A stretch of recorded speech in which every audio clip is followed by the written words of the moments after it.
はい、What's up? キャプテントラジローです。今回はコンテンツに誘いにくいフレンドや先輩非課線を誘う方法というテーマでお送りします。今回質問相談いただいているんで読み上げます。キャプテントラジオさん、いつも動画拝見しています。14を今年4月から始めて、先月行月のフィナーレをクリアしました。14の世界やコンテンツがとても大好きです。しかし今休止引退を思いつくほどモチベーションが下がっています。理由は気軽に声をかけられる人がいないということです。また普段はコンテンツファインダーなども使いますが、進行が早いため疲れてしまいます。所属先は伏せますが、コミュニティには所属しています。しかし自分はまだまだ初見のコンテンツも多く、先輩たちをお誘いした経験はありますが、誘うにしても相手側にとってメリットが少なさそうですし、なんせ時間を拘束してしまうと思うとなかなか誘いにくいです。またチャットの反応があるかどうかで皆さんの忙しさ状況を読んだり、お誘いはどれくらいの頻度がしつこくないのだろうかとも考えています。投稿時点での現在であれば、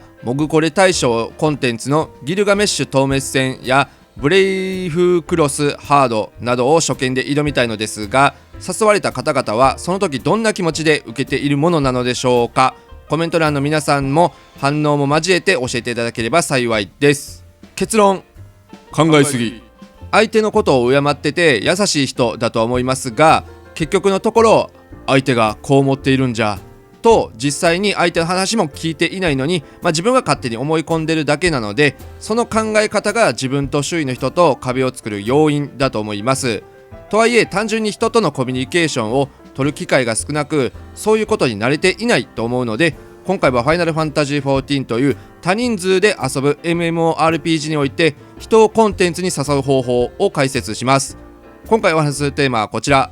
コンテンツの誘い方、基本は参加がないと思うこと、先輩側の意見、空気の読み方、この4つのテーマでお送りします。1つ目、コンテンツの誘い方ということで、誘い方は人それぞれです。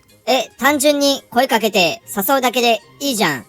正直これが解決ですし、自分もそう思うのですが、これできる人って全体の中でも意外に少数なので、できない人の方が多いと。しかも多くの人が勝手に自分でできないっていうね、根拠のない理由で決めつけちゃってるんで、なかなか一歩踏み出せないのだと思います。でもここで考えてほしいのが、逆の立場になって考えた時に、別に誘われたからって悪い気はしないし、行きたいなら行く、行きたくないなら行かない、答えはシンプルであると。でその中のやり取りがめんどくさいっていうね、ことだと思いがちですが、この答えだけをシンプルに伝えれば受け取る側も簡単に解決すると。なのでメリット云々を考えるのではなく、単純に自分は〇〇行きたいけど行ける方いますかって声かけするだけでコンテンツの誘い方としては十分伝わっています。それに先輩非課線ならどのコンテンツかでその人の進行度をおおよそ読み取れるので、そこならヘルプ強めに入りそうだなってことが分かったりするので、気軽に参加してくれることもあります。2つ目、基本は参加がないと思うことということで、質問者の場合だとフリーカンパニーか、リンクシェルとかに所属していて、そこで募集の声かけがしづらいっていう話だと思うのですが、どこで募集を出したとしても基本は参加がないと思っておくと good。 よくあるケースなのですが、コンテンツ募集しても参加ないからもう募集しなくなったというケース、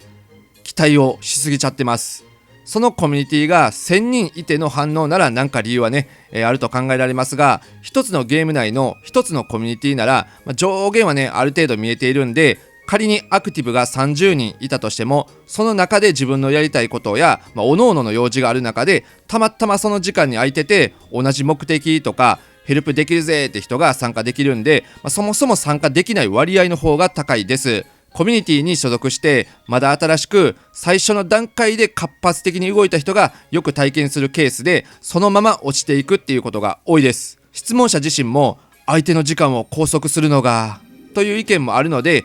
見方を変えれば別で用事ある人は参加しなくても OK というふうに自分自身が捉えられるんで、逆に声をかけやすくなるのではないかなと思います。なので考え方を各々の用事あるだろうし優先してもらうと、それで参加してくれる人がいればラッキーくらいの感覚でいとくと、いざ参加者が少なくても自分のメンタルは楽だし相互理解もできるのでおすすめです。3つ目、先輩側の意見ということで、さあここで気になるポイント、先輩非課線たちをコンテンツに誘うときどう思ってるのっていう話ですが、結論、人それぞれです。当たり前だーっていうね、話ですが、10人十色という言葉があるように、全員異なる考えを持っているので、これだけが正解っていうのはありません。自分が過去に交際していた相手に、10人一色って覚え方をしているね、お茶目な子もいましたが、全員平和になっていいねって返した記憶があります。ただ、質問者さんが気にしている先輩非課線が初心者から誘われた時にメリットがなさそうっていう話、思ってる以上にメリットはあります。これ過去に自分が実際に感じたメリットなんですけども、初見ボーナス、レベル帯ではレベリング、ジョブ練習、狙っている装備、復習などなど、コンテンツだったりその人の目的でも異なりますが、これらメリットがあります。初見ボーナスとは、例えば ID に初めて挑む人と一緒のパーティーの場合は、クリア済みの人でも多少なりボーナスが入ります。今は確かアラガントームストーン私学が上乗せされて入るんで、ゲームシステム的にも一応メリットはあります。他にもその ID 実は自分も装備狙ってるんだよねとか、地と低レベル帯でジョブ練習したいとか、同じレベル帯だからレベリングついでに手伝うわとか、いろんな条件があったりするんで、タイミング次第では参加はあるっていうことはあります。これは普段からコンテンツ募集の声かけをしないと気づけない部分っていうのがあるんで、質問者自身が野良はしんどくてできるだけ身内で固めていきたいっていうのであれば、日頃から声かけを継続していくといいでしょう。それに先輩非課せの度合いにもよりますが、メリット云々関係なくて、単純に初心者を手伝うのが楽しいっていう人もいるし、初心者とねわちゃわちゃするのが楽しいっていう人もいます。そこでアドバイスしてあげるのが好きだったり、現実でもあるような世話好きの人もいたりします。全てがそうとは言いませんが、そういう人もいます。ちなみにモグコレ大賞を初見で挑みたいっていう意見ですが、それ所属コミュニティで声かけたら初心者と遊べるし、モグコレ大賞でメリットもあるし、いいことしかないっていうので、遠慮なく声かけをしていきましょう。あとは初心者が初見コンテンツに挑戦するときって、あそこって〇〇だよねみたいに急に先輩非課線が語り出すっていうこともあるんで、それきっかけで少し交流して次声かけやすい環境ができるなんてこともあります。4つ目、空気の読み方っていうことで、ログイン状況によって様々ですので、まずは所属しているコミュニティのログイン状況を確認しましょう。フリーカンパニーならフリーカンパニーのメニュー、リンクシェルならリンクシェルを開いてログイン状況を確認します。そこでどれくらい人がいるのか、どんなコンテンツを言っているのかで判断します。例えばログインが10人いて、自分の他に3人がコンテンツ何も言ってなくて、ハウスとか都市にいたとします。そしたらワンチャン4人でパーティー組めるなっていうのもあるんで、まずは声をかけてみましょう。そこで反応なければ、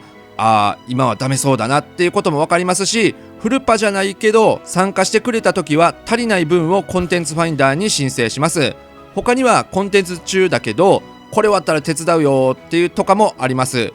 対多人数で声をかける場合はこれですが、ログイン状況を見てこの人なら来てくれるかなとか、最近仲良くて一緒に遊んでいることが多いって人であれば直接テルして声かけてもいいかもしれません。そして手伝ってもらったらありがとう、この流れでも全然大丈夫ですんで、これを一つの例として考えてみてください。ただ対多人数でも個人でもしつこすぎるのは NG です。募集を出して反応ないのは、何回出しても同じっていう環境が多いので、だいたい2回くらいまでが限界かなと思います。それ以上やりすぎると他の人がね、コンテンツに参加しないことが逆に悪いみたいな空気になりかねないし、やりづらくなるんで、しつこすぎるのは基本 NG であると。